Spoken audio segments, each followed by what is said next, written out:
মানুষটাকে অনলাইনে দেখে মেসেজ না করার অনুভূতি বুঝো, মানে মেসেজ না করতে পারার অনুভূতি বুঝো। আমি বুঝি, আমার কথাগুলা একমাত্র তারাই বুঝবো যারা এই পরিস্থিতির শিকার হয়েছে। মানে দুইজনে অনলাইনে, কিন্তু কেউ কারে ভাই মেসেজ দেওয়ার অধিকার নাই।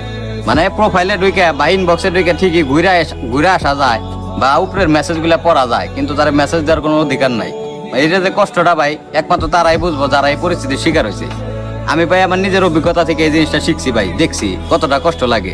মানে দুইজনে অনলাইন আছি কিন্তু কোনো অধিকার নাই, মানে অধিকারটা সে হারাই ফেলাইছে। সে এক সময় আমারও খুব ভালোবাসতো, কিন্তু আজও ভাই আমি বিশ্বাস করেন, মানে আমি তার ইনবক্সে ঠিকই ঢুকে তার প্রোফাইলটাও চেক করে তার ফ্রেন্ড লিস্টে কারা কারা আছে তাও দিই, তার ছবিতে কারা কারা কমেন্ট করে লাইক করে আমি তাও দিই, কিন্তু তার মেসেজ করার মানে অধিকারটা আমার নাই। বা নিজের বিবেক থেকেও বাধা দেয় যে তুমি কারে মেসেজ করতেছো, মানে আমার বিবেক থেকে কয় যে তুমি কারে মেসেজ করতেছো, ওই তো আর তোমার না। মানে সে অনেক আগেই ভাই আমার ছেড়ে চলে গেছে গা। মানে একটা সময় ভাবি ভাই, মানে এতগুলা মেসেজ, এত স্মৃতি, এত মায়া সে কিভাবে ভুলে গেল।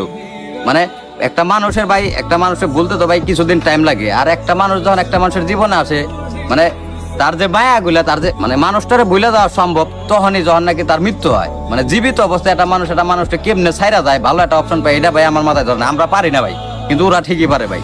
তারপর আমি একটা কথা কই ভাই, আমি যে পরিস্থিতির শিকার হয়েছি, এই পরিস্থিতির শিকার জানি ভাই কেউ না হয়। আল্লাহ সবাই ভালো রাখুক।